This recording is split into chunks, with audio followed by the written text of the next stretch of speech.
Hola a todos de nuevo, soy el profesor David Villar y bienvenidos a esta segunda parte del sistema urinario donde, como ven, lo que vamos a hablar es de la insuficiencia renal crónica.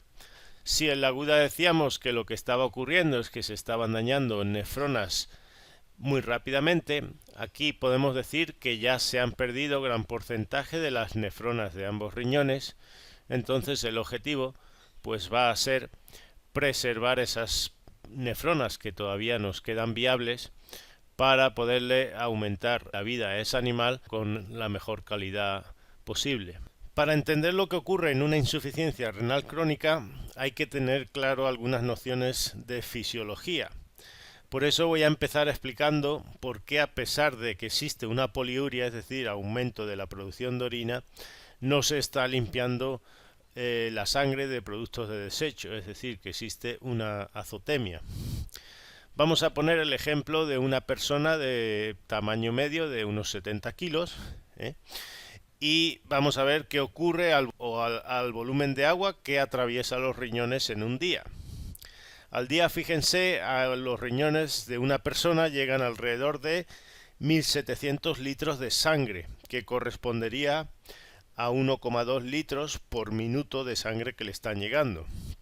Si a ese volumen de sangre le quitamos un 40%, que correspondería al hematocrito, a las células, nos van a quedar 950 litros de plasma al día, o lo que es lo mismo, 660 mililitros por minuto que están llegando de plasma a esos riñones. Pues bien, si a ese volumen de plasma que está llegando a los glomérulos se filtra el 20%, a través de ese colador que son los glomérulos, pues de la sangre van a pasar a los túbulos un volumen de 180 litros al día, que lo tienen ahí representado y que sería el filtrado glomerular. Si lo ponemos en minutos, serían 125 mililitros por minuto que se están filtrando de plasma al interior de esos túbulos. Si todas las sustancias que entran en ese volumen se quedasen en esos túbulos y acabasen saliendo con la orina, que es por ejemplo lo que le ocurre a la creatinina, diríamos que el aclaramiento de esa sustancia pues es de 125 mililitros por minuto. La urea tiene un aclaramiento de solo 80 mililitros por minuto, lo que significa que un 36% de esas moléculas que han entrado con el filtrado glomerular de la urea pues van a reabsorberse obviamente en esos túbulos y van a volver a entrar a la sangre de los capilares peritubulares. De hecho, puede haber sustancias que tengan un aclaramiento aún mayor que la creatinina. Si aparte de entrar por simple filtración glomerular, van a secretarse de forma activa de esos capilares peritubulares que van rodeando a esos túbulos hacia el interior de los túbulos renales.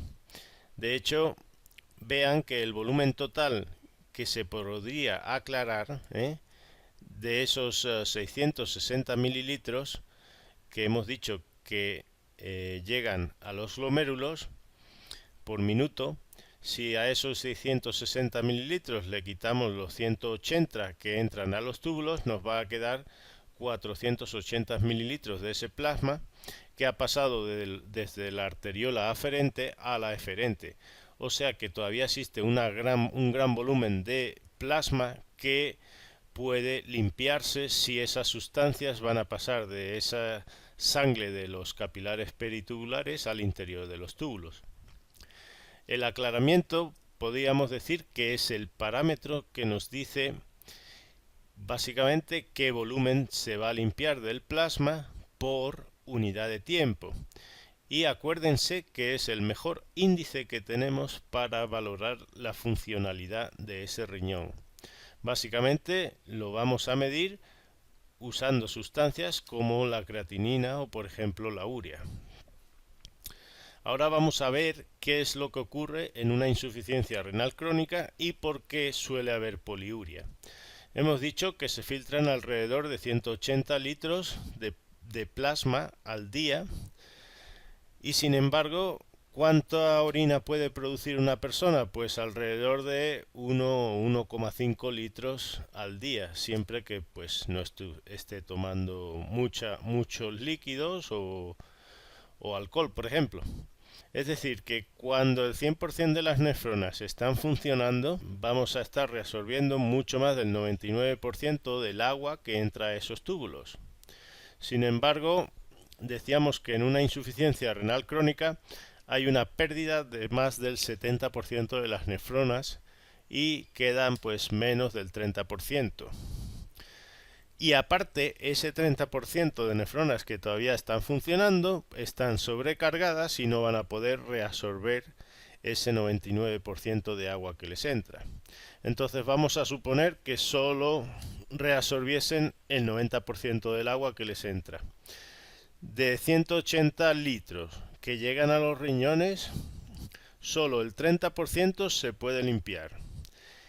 Eso equivale, si quieren, si ponemos que 180 litros sería el 100% de lo que llega, y de ese 100% solo el 30% está limpiándose, pues hacemos la regla de 3 y nos va a quedar que lo que entra a esas nefronas o que se está limpiando es 54 litros. De esos 54 litros que se pueden limpiar porque entran las poquitas nefronas que todavía quedan, solo se va a reabsorber el 90%. Es decir, que si el 50% es el 54 litros sería el 100% de lo que entra y solo el 90% se va a reabsorber, pues si hacemos la regla de 3, lo que se reabsorbe son 48,6 litros. Si restamos 54 litros que entran de lo que se reabsorbe, que son 48,6, pues básicamente quedan 5,4 litros, que es la orina que se va a producir. Obviamente 5,4 litros es mucho más de la producción normal de orina de 1 o 1,5 litros, por tanto decimos que existe una poliuria. Entonces fíjense que a pesar de que se están produciendo más orina, solo se está pudiendo limpiar 54 litros de plasma en vez de los 180 litros que están llegando a los riñones. Por tanto, existe una azotemia, es decir, que los riñones pues no están limpiando toda esa sangre que le está llegando. Por último, tenemos que decir que el aclaramiento se expresa por kilogramo de peso vivo. Entonces, por tanto, si dividimos esos 125 mililitros por minuto por los 70 kilos de una persona, pues diríamos que el aclaramiento es de 1,8 mililitros por kilo por minuto. Fíjense que ese aclaramiento es distinto en función de la especie. En el perro es de alrededor de 3,8 mililitros por kilo por minuto, en una rata es de 10 mililitros por kilo por minuto, en un caballo y una vaca es muy parecida a la del hombre. Como ven, en esta tabla al riñón llegan muchas sustancias y ahí vienen representadas algunas.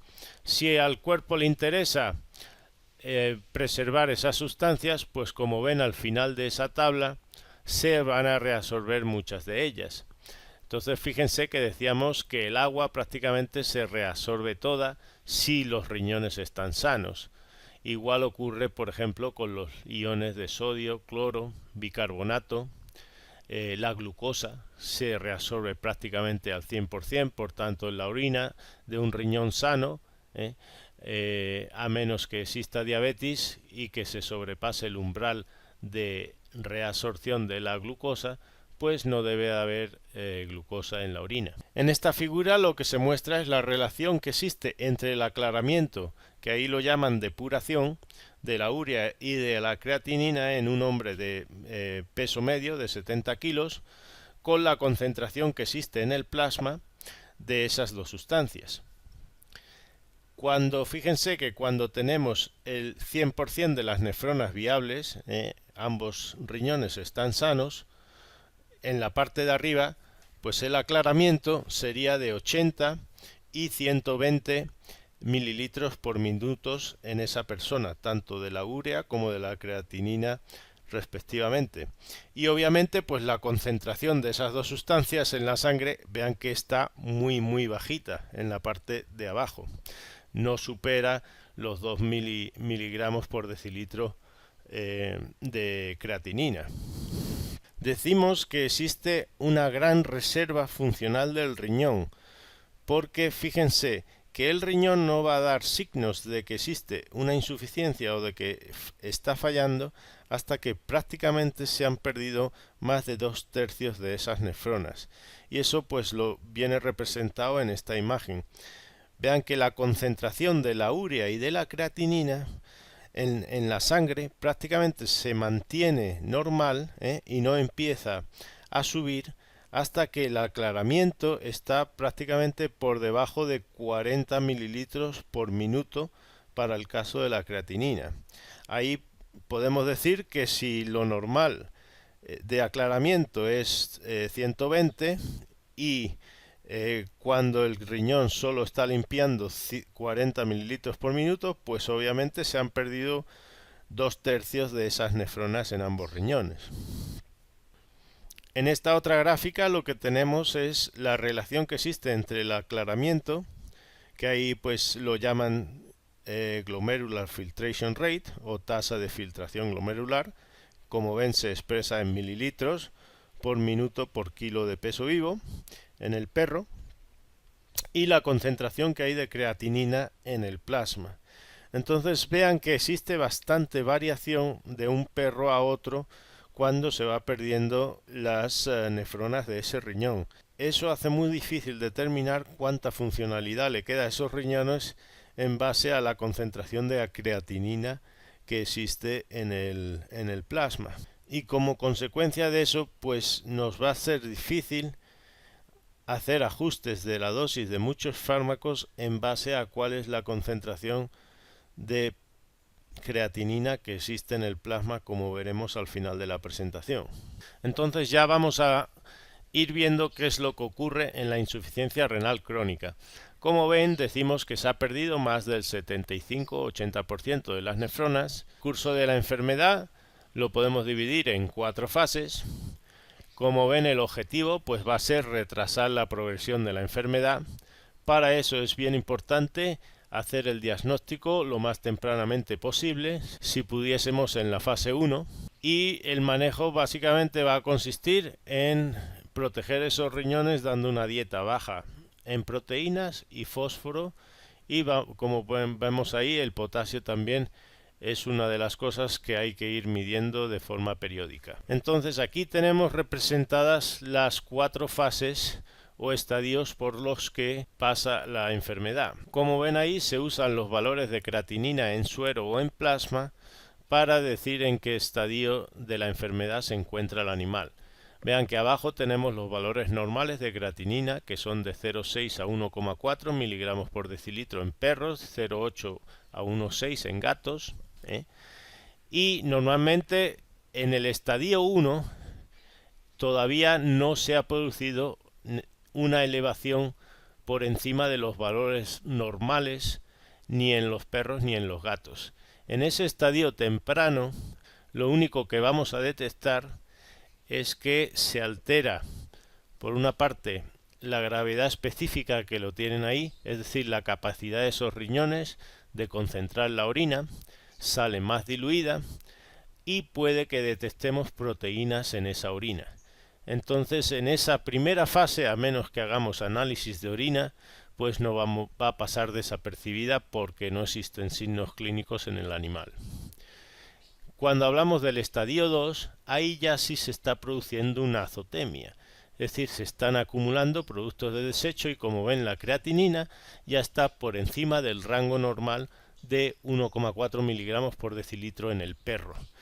En este estadio apenas hay signos clínicos, quizás el animal tenga un mayor consumo de agua y también de orina, es decir, exista una poliuria y una polidipsia, pero por lo general, igual que en la fase 1, suele pasar desapercibida.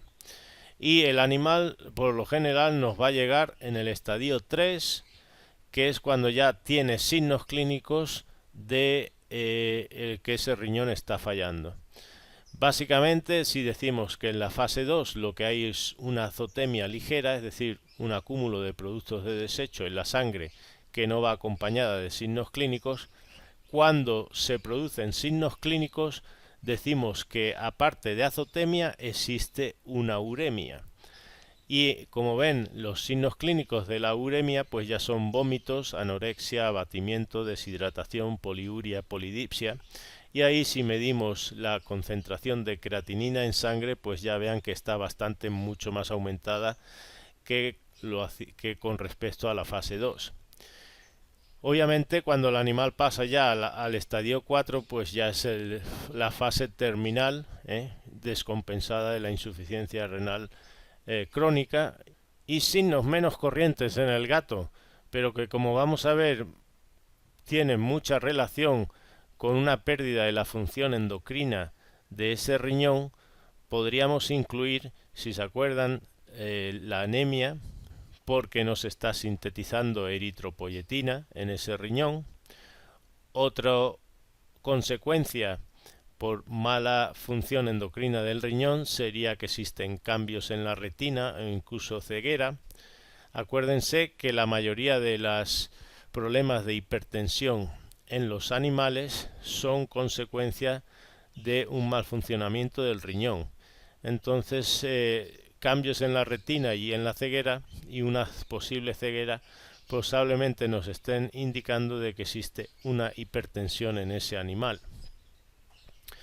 Otra de las consecuencias de una mala función endocrina del riñón es que se produce una osteodistrofia por un hiperparatiroidismo secundario, que ahora veremos a continuación, y es porque no se está activando la vitamina D en el riñón. En esta figura lo que vamos a hablar es de una de las sustancias que quizás se consideran más tóxicas por no eliminarse cuando hay una insuficiencia renal crónica, y estamos hablando del fósforo. Y como ven, el fósforo está detrás de lo que sería un hiperparatiroidismo secundario, y que tenemos que obviamente incluir cuando hagamos un tratamiento. Vean que el fósforo, al no eliminarse y subir en la sangre, lo que va a hacer por una parte es inhibir la activación de la vitamina D en el riñón. Se inhibe una enzima que es la 1-alfa hidroxilasa, por tanto no se activa el colecalcifediol a calcitriol, y al no activarse esa vitamina D pues hace que el calcio no se vaya a absorber en el intestino, como tienen ahí. Entonces disminuye en la sangre y eso va a hacer que se estimule la producción o secreción de paratormona en el paratiroides. Como ven, a su vez, en ese gráfico, la vitamina D activa ejerce lo que sería una retroalimentación negativa para que no se eleve mucho la paratormona. Si la paratormona está muy aumentada, lo que va a ocurrir es que el calcio sale de los huesos y se produce pues una osteodistrofia, que es lo que hablábamos anteriormente como mandíbula de goma en los gatos. Si tocamos la mandíbula, pues está blandita como si fuese un cartílago. Se ha producido una gran reabsorción de calcio y eso pues ha reblandecido ese hueso. En cualquier tratamiento de una insuficiencia renal crónica, pues hay que comenzar normalizando el fósforo en la sangre. Eso normalmente se hace usando dietas que son bajas en fósforo y quelantes para que no se absorban en el intestino. Entonces, por ejemplo, una dieta renal en perros tiene de alrededor de 0,13 a 0,3 porcentaje de fósforo, mientras que una dieta normal está entre el 1 y 2% de fósforo de la materia seca. Podemos usar vitamina D activa, es decir, el calcitriol, si existen signos de una osteodistrofia. Pero acuérdense que si el fósforo está alto y subimos a su vez el calcio, que es lo que va a hacer la vitamina D, el producto de los dos, si está por encima de 60 miligramos por decilitro, se va a producir una calcificación metastásica de todos los tejidos blandos y obviamente pues vamos a matar el animal. Entonces acuérdense que la vitamina D en exceso es un excelente matarratas o rodenticidas precisamente por esa razón. Por tanto, acuérdense que si el calcitriol lo vamos a usar, que es la forma activa de la vitamina D, eso rápidamente pues va a suprimir el hiperparatiroidismo secundario, pero no debemos de usarlo nunca a menos que hayamos normalizado los niveles de fósforo. Y el objetivo cuando lo usemos pues va a ser mantener el producto del calcio y el fósforo entre 42 y 52 miligramos por decilitro sin superar los 60 miligramos por decilitro de los dos. Aquí vamos a hablar ya resumidamente del tratamiento. Para controlar la azotemia vamos a usar una dieta baja en proteínas y fósforo. Si es necesario podemos añadir hidróxido de aluminio a la dosis de 40 miligramos por kilogramo, obviamente con la comida 2 veces al día si la estamos administrando, y el objetivo de ese hidróxido de aluminio es pues fijar el fósforo para que no se absorba, es decir, es un quelante del fósforo. Esto lo podemos hacer sobre todo si estamos usando dietas que no sean bajas en fósforo. Ahí tienen otro quelante del fósforo que sería el citrato potásico. Y como ven, si se producen signos secundarios del cuadro urémico, pues hay que tratarlos sintomáticamente. Si hay una osteodistrofia, pues obviamente vamos a tener que usar calcitriol con el objetivo de bajar esa paratormona. Si hay gastritis, pues tenemos que proteger ese riñón con antieméticos, protectores de la mucosa. Si hay edemas, porque se produce una pérdida grande de proteínas por el riñón, pues vamos a tener que intentar usar inhibidores de la enzima convertidora de la angiotensina.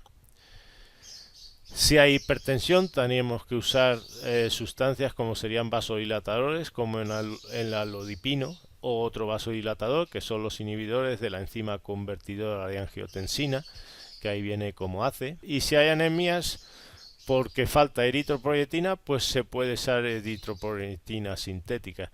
Ahí la vamos a considerar cuando el hematocrito vean que esté por debajo del 20%. En estas dos tablas viene resumido todo el tratamiento para la azotemia, para los trastornos gastrointestinales, para la anorexia, si existe deshidratación, cómo podemos favorecer la hidratación de ese animal. Si existe hipertensión, acuérdense que en una insuficiencia renal crónica una de las complicaciones corrientes es la hipertensión. Para el manejo del hiperparatiroidismo secundario, a veces lo podemos hacer simplemente bajando el fósforo de la dieta y con quelantes de fósforo. Pero si eso no soluciona el hiperparatiroidismo, pues ya tenemos que usar calcitriol. Vean que de los trastornos electrolíticos normalmente el potasio está disminuido, mientras que decíamos que el aguda solía estar muy aumentado. Entonces hay que complementar el potasio. Como ven ahí también, si existe una proteinuria, se dice que los inhibidores de la enzima convertidora de la angiotensina son protectores del riñón cuando se está virtiendo proteínas desde los glomérulos a los túbulos. Entonces sí estaría indicado usar inhibidores de la ACE cuando existe una proteinuria. Y por último, pues vamos a hablar de lo que sería el ajuste de dosis de fármacos cuando existe una insuficiencia renal crónica. Como ven ahí, es cuando sería necesario hacerlo. Pues básicamente si el fármaco se elimina en un 70% o más de forma intacta o como metabolitos que son activos por la orina, y cuando el margen terapéutico de ese medicamento pues es bajo. Lo ideal sería hacer esos cálculos de ajustar de la dosis en base al aclaramiento de la creatinina. Eso es difícil de hacer, como habíamos dicho anteriormente, y como ven ahí en la parte de abajo, cuando el perro tiene el 100% de las nefronas viables, el aclaramiento es de 3,8. Si las nefronas se han perdido un 50%, ese aclaramiento ha descendido a la mitad. Si quedan el 25%, A partir de ahí, el aclaramiento vean que desciende mucho más. Se dice que hay que hacer ajuste de la dosis, sobre todo cuando el aclaramiento desciende por debajo de 1 mililitro por minuto por kilogramo. ¿Qué es lo que podemos hacer? Pues aumentar por 2 el intervalo entre dosis o disminuir a la mitad la dosis que estamos administrando. Como ven en la parte de abajo, hasta que la creatinina normalmente no aumenta por encima de 2 miligramos por decilitro, no se aconseja hacer esos ajustes de la dosis. Existen tablas que hacen recomendaciones de ajuste de la dosis, como esta que tienen aquí, para algunas sustancias como son antimicrobianos, antiinflamatorios, sustancias cardiovasculares, y ahí pues hacen algunos comentarios. Normalmente ese ajuste se hace en base al aclaramiento de la creatinina, o lo que en inglés llaman GFR o Glomerular Filtration Rate, y normalmente pues se hace cuando la creatinina está por encima de 2 miligramos por decilitro. Lo normal es dividir la dosis por la mitad o multiplicar el intervalo por 2.